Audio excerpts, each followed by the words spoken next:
शिवशंकर पंडा line president सोरडा।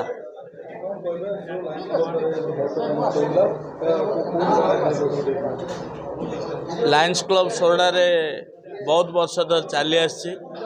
Lions club own building सोरडा रे अच्छी। बर्तमान मु 10 वर्ष है लायंस क्लब मेंबर होइतली। एबे 2 वर्ष है प्रेसिडेंट रूपे लायंस क्लब रे काम करछि।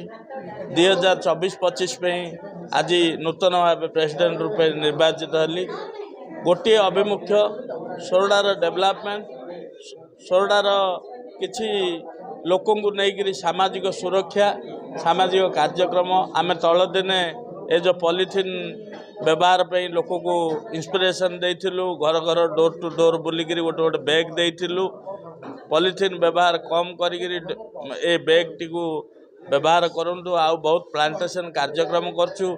चक्षु चिकित्सा प्रत्येक सप्ताह रविवार दिन आमर ये ऑलरेडी कंटिन्यू होची। आमर लायंस क्लब प्रांगण रे गोटे चक्षु चिकित्सा पे गोटे शंकर चक्षु नेत्रालय गोटे ऑफिस भी अच्छी, जोटे कि चक्षु परीक्षा आउ सुविधा असुविधा लोक आसिक ट्रीटमेंट हो पार्टी। इन विभिन्न कार्यक्रम आम लायंस क्लब तरफ हो पार। आज जो आम नवनिर्वाचित हलु से प्रेसिडेंट रूपे मु निजे निर्वाचित हली। सेक्रेटरी रूपे महेश्वर साहू, कोषाध्यक्ष रूपे आमर सीताराम पंडा, आउ विभिन्न कार्यक्रम आम लायंस मेंबर नहीं कर। मु लाइन सरस्वती पात्र, डिस्ट्रिक्ट गवर्नर 322C4।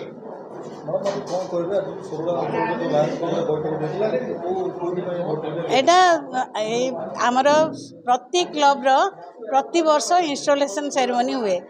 इंस्टॉलेशन रे जो नुआ ऑफिस बेरर माने ओथ नियंती शपथ पाठ करा हुए। सेठी शपथ पाठ करिया पे हमर बीडीजी 1 लाइन हेमंत खुटिया सी आसते सी शपथ पाठ करैले। आउ शपथ पाठ कले से माने गोटे नुआ इंस्पायरेशन से मानकु मिले। आउ से माने नूतन उत्साह सह प्रति वर्ष जागर काम करती।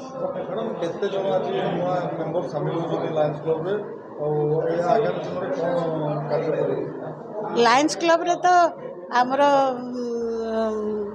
14.5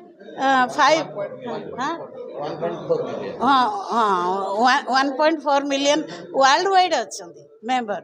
आम डिस्ट्रिक्ट रे मध्य अछंती प्राय 1560 अछंती। वर्तमान 1560 अछंती, पुणी बढ़िवे। आउ एई क्लब रे मध्य थिले माने मेंबर माने किछि ड्रॉप होउचंती, किछि ऐड होउचंती। आजिर मीटिंग रे एठी मध्य गोटे मेंबर ऐड होइचंती।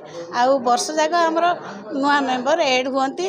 आउ समस्त मिलीमिशी काम करंती।